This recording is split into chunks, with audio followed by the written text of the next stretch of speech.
প্রিয় বিয়ার সকালবেলা ছেলে নিয়ে স্কুলে গেছি। রাস্তায় যে আজকে হালকা হিমেল হাওয়া, শীত, এইটা অতটা মাথায় ছিল না, কিন্তু শীতে কাবু। কি আর করার, সকাল সকাল ঘুমে স্কুলে চলে গেছি। আর এইদিকে দেখেন কত শান্তির ঘুম। আমরা খাটেও আমাদের ঘুম ধরে না, আর কি আরামে ঘুমাইছে। নিষ্পাপ, পৃথিবীর শ্রেষ্ঠ নিষ্পাপ মশা মাছি কে মন কইরা। মশা উঠতেছে অনেক, কিন্তু ওদের লাগে না, এটা অভ্যাস হয়ে গেছে, ঘুমে পাগল।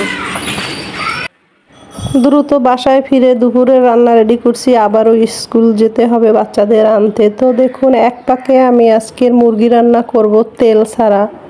এইটা লেয়ার মুরগি। মুরগিটা ভালো করে ধুয়ে কেটে ফ্রেশ করে নিয়েছি স্কিন সহ, কারণ মুরগির চামড়ায় অনেক তেল থাকে। সেজন্য আমি এখানে কোনো রকম তেল দেব না। হলুদ পাউডার, মরিচ পাউডার, স্বাদ মতো লবণ, ধনিয়া জিরা পাউডার দিয়ে ভালো করে মেখে 10 মিনিট রেস্ট রেখে দিয়ে কষিয়ে তারপরে বাকি মশলা পরে দেব। এই তো।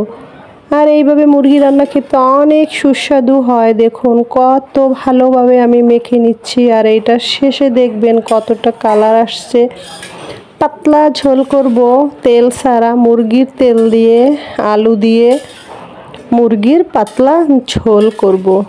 তো দেখুন, আশা করি দেখলে ভালো লাগবে। এই আর কি, সকাল সকাল রান্না করতে চলে আসছে। আর এর সাথে আরও শাক আছে। এবার ঢেকে 5 মিনিট পর ফিরে আসছি। 5 মিনিট রেস্টে রেখে ঢাকা দিয়ে জাল দিয়ে কষিয়ে নিয়েছি। দেখুন কতটা ঝোল বের হইয়া শুকাইয়া তেল চলে আসছে এই মুরগির চর্বি গলে। আর এই মুরগির চর্বিগুলো যে তেলটা হয়েছে, এইটা খেতে অসম্ভব সুস্বাদু। তাই আমি এখানে কোনো তেল ব্যবহার করিনি, তাহলে ঝোলটা ওভাবে খেতে পারবো না। যাই হোক, এর সঙ্গে এখন প্রথম কষানো হয়ে গেছে। এবার দিয়ে দিচ্ছি মশলাপাতি, তেজপাতা, দারচিনি, এলাচ, গোলমরিচ, লং, আর দিয়ে দেব পরিমাণ মতো পেঁয়াজ। দিয়ে ভালো করে আবার কষিয়ে নেব এই গোশের সঙ্গে। চুলার জাল একদম মাঝারি লো হিট করে দিয়েছি, তাহলে ধীরে ধীরে কষানো হবে, গোশটা সেদ্ধ হয়ে যাবে। যেহেতু লেয়ার মুরগি একটু শক্ত আছে, তাই আর কি এভাবে কষিয়ে অল্প অল্প জালে কষিয়ে নিচ্ছি, যাতে সেদ্ধটা তাড়াতাড়ি হয়। আর দিয়ে দেব জিরা বাটা, আদা রসুন বাটা। দ্বিতীয় কষানোর সময় এই মশলাপাতিগুলো দিতে হয়। প্রথম কষানো দিলে ওই মশলাপাতির সুঘ্রাণ চলে যায়, দ্বিতীয় কষানো দিলে পরে সেদ্ধ হয়ে গেল।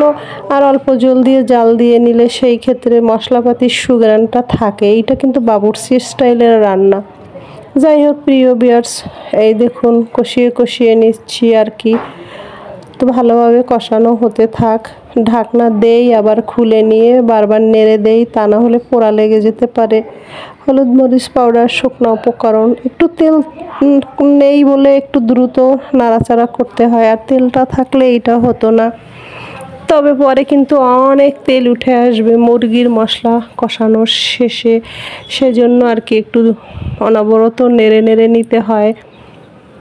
যাই হোক, কষানো কিছুটা হয়ে আসছে দেখুন। এবার অল্প করে একটু পানি দিয়ে দেব, তাহলে মশলা দিয়ে আর পোড়া লাগবে না, আর তেলটাও ভালো করে চলে আসবে কষানোর সঙ্গে সঙ্গে। এবারে এই পানি দিয়ে আবার একটু ভালো করে কষিয়ে নেব। তো দেখুন নেড়ে ছেড়ে দিচ্ছি, কোনো রকম পোড়া লেগে যায়নি, কিন্তু তেল ছাড়া, বারবার বলছি। এই দেখুন, এবার ঢাকা দিয়ে দেব একদম মাঝারি লো হিটের মাঝি রেখে। ফিরে আসছি মাঝারি লো হিটে জাল দিয়ে ঢাকা দিয়ে 3 থেকে 4 মিনিট। দেখুন পানি বের হয়ে ঝোল বের হয়েছে, সেই একই অবস্থা। এবারে তেলের পরিমাণটা যেন বেশি হয়ে আসছে, সমস্ত চর্বি গলে গেছে। এবারে নেড়ে চেড়ে দিচ্ছি একদম ভালোভাবে। আর এর সঙ্গে কিন্তু আমি আলু দেব। আলু দিয়ে মুরগির পাতলা ঝোল, হালকা মশলায়, তেল ছাড়া মুরগির চর্বি গলানো তেলে এতটা সুস্বাদু কি বলবো। দিয়ে দিলাম আলু। এবার আলু দিয়েও ভালো করে ফাইন করে কষিয়ে নেব। আর মুরগিতে আলু দিলে খেতে যে কি দারুণ, যারা খান তারা সবাই জানেন, আমরা বাঙালি সবাই মুরগিতে আলু দিয়ে খেতে খুব পছন্দ করি। যাই হোক, এই দেখুন নেড়ে চেড়ে নিচ্ছি একটু। আলুটা হালকা সেদ্ধ হওয়া অবধি অপেক্ষা করছি। আলু দিয়ে মুরগির গোশ ভালো করে কষিয়ে নিয়েছি, সেদ্ধ কিছুটা হয়ে গেছে, গোশ সেদ্ধ হয়ে গেছে একদম অলরেডি। তো এখন ঝোল দিয়ে দিচ্ছি, পানি পরিমাণ মতো দিয়ে নেড়ে চেড়ে অপেক্ষা করব 5 মিনিট। আর পানির পরিমাণটা অত বেশিও দেইনি, এইটা আলু আছে তো এটা টেনে যাবে। আর জাল পেয়ে ঝোল কমলে ঢাকা দিয়ে সেই গোশ খেতে স্বাদ ভালো হয়। তো তার জন্য এই যে নেড়ে চেড়ে দিয়ে ঢাকা দিয়ে জাল দিয়ে নেব 5 মিনিট। ফিরে আসছি 5 মিনিট পর। প্রিয় ভিউয়ার্স,